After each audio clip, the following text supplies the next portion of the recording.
Welcome to the final episode of World Beer News for 2016. This is World Beer News, details on how you can get involved, contact, news, and tasting Nitch. It's the time of year to believe in fairy tales. So a self-assembly pope? Seems completely logical right now. Coming up, we're going to take a look at a couple of expansions that are going on, one in Australia and the other one in Africa. There are some beer shortages going on an island on the planet, and prepare yourself because these words are kind of repetitive, but it makes sense. So Craft Beer Alliance, they're expanding their craft portfolio, and the Craft Beer Cellar, their two founders are now backpedaling on a rather lippy internal memo that got leaked onto Twitter. So we're going to talk about all of that, but first, let's check out this video on Bethlehem's only microbrewery. Check it out. Kawari's friends were skeptical when he said he wanted to change the beer landscape in the West Bank with his ales. They start laughing, what you are doing, you know. They drink in the lager, the cheap lager beer, what we have, you know. His friends quickly acquired the taste, and Wise Men Choice Brewery was created. Okay, so dig this. Neighbors of this guy thought that he was either working some kind of magic or that he was adding liquor, like hard liquor, to the brew to make it alcoholic.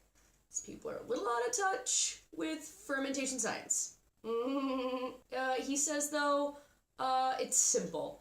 I brew the beer that I want to drink. You see that? Brewers in Bethlehem want to drink this beer. Stock in the Craft Brew Alliance rose 9% last week as it announced that it would enter into a strategic partnership with Winewood Brewing Company. Winewood. It's a Miami-based craft brewery business. I don't know what the difference is. Gaining an almost 1/4 stake ownership. Craft Brew Alliance now owns that. So if you live in Miami, I'd love to hear how you feel about it. Mostly, I just like that we get it out there, we know who owns what, just a little bit of conscious knowledge, and then go on our way, you know? Not just want to support all the local, not the faux local. Well, I'm an advocate of letting people drink whatever they want. You can do whatever you want with your body. You can freaking shoot up some bourbon barrel-aged country stout, bourbon country stout, whatever. There's a difference between being passionate and being preachy, which is exactly what happened last week with the Craft Beer Cellar. They had an internal memo that they sent out to all their stores. So there's 27 stores in 13 different states across the United States of America.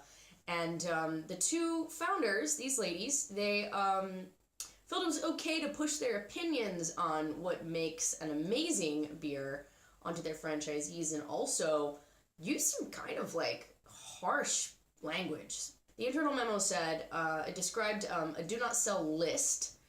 As they described it, they said, we continue to see beer that is not amazing and in many cases not fit for consumption in some of our stores, and we can no longer afford to sacrifice our reputation.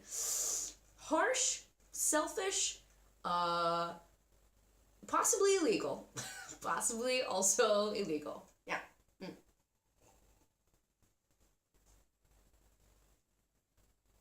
First of all, as all homebrewers know, the unfit for consumption?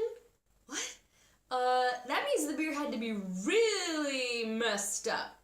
And then even, you know, like as a brewer, myself, you just think sometimes, well, you know, maybe I'll just like age it. Are we gonna do anything with that Christmas tree?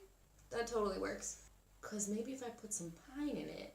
Anyway, these Susan and Kate, the Craft Beer Cellar, they've backpedaled, which is nice. Now they're putting together a 15-person beer committee that will meet every month. The aim of just basically is going to keep them from looking like jerks. Also looking to expand and actually rejuvenate their economy. There was an article in the Business Day Online where a Mr. Arnez Okumaru said, "When I heard of the Nigerian Beer Festival to be held in September 2017, I had to muse about it for a while, appreciating the idea. Then suddenly it dawned on me that it could be turned into a festival tourism product like some countries like Great Britain, Belgium, and Canada have done and are enjoying the attendant benefits."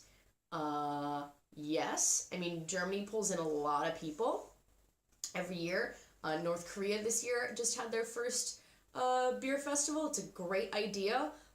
But again, the benefits mostly will be reaped, in this case, by the Nigerian Breweries PLC, which is 37% owned by Heineken. And most likely their beer will be headlining the whole festival, a beer called Star.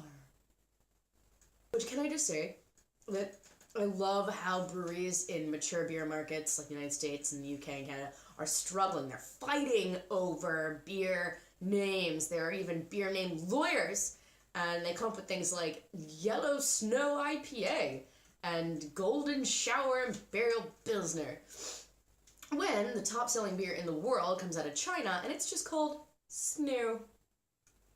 Nigeria, just Star. In these other beer markets, you've got Big Cock IPA, or like Polygamy Porter. In Nigeria, they have Legend. Just answers that, huh? It's an extra stout, and then also they have one called just More Lager, which, according to this online publication, was applauded by the Nigerian public during its relaunch last August. Yay! The other beer expansion we have is out of Australia. Potentially in the near future, it will not only be hops coming out of the country, but also malt. Cooper's Brewery, at their location at Regency Park in northern Adelaide, they've invested $63 million in a malting plant. It's the largest single spend in Cooper's history. It's expected to open in 2017, aimed at producing about 54,000 tons of malt annually, with 2/3 available for export. So there are a lot of places that just don't have any materials at all. Like the mister we had in Bethlehem, he has to import everything. So when more materials are coming in, it's going to lower the cost for products internationally, and it's going to allow people in these secluded or limited areas more resources. So the next story, I want to give us more of a look in the next week, and I've reached out to a few of our beer geek friends on the island and been having some conversations, so we're going to get more in-depth on the story. But apparently Bermuda Import and Export Company Ltd., the distributor of Beck's on the island of Bermuda, has been tight-lipped about reported shortages. A number of popular beers on the island are in short supply, according to some retailers who have run out of stock. So when big companies like that have some kind of a supply chain issue, it's just like, pay attention, because they could also be an avenue, an opportunity for local brewers to step in, or for smaller scale companies to go ahead and just jump over and try and establish a line of communication with, these far off places. So that's it for me and the recent events. I want to give a special thanks to the entire team at Brewdog for finally making a coconut beer. Like, how much does a Nitch have to bitch to get you doing what you do in the flavors that I want? It's an outstanding beer, this self-assembly poke, like, bravo, as usual, and I can't wait to get it in France, like, all the time. Everyone on Discord channel, just thank you guys for keeping me sane with your memes and letting me chatter in there, and the safe community that we've built there. I really appreciate it. And for all of you for tuning in and sharing, I create the kind of videos that I want to watch, but it wouldn't be any fun without you. So, my dear beer friends, BFFs forever, Happy New Year, Joyeux Noël, and all of the languages and Slante. Merci, au revoir.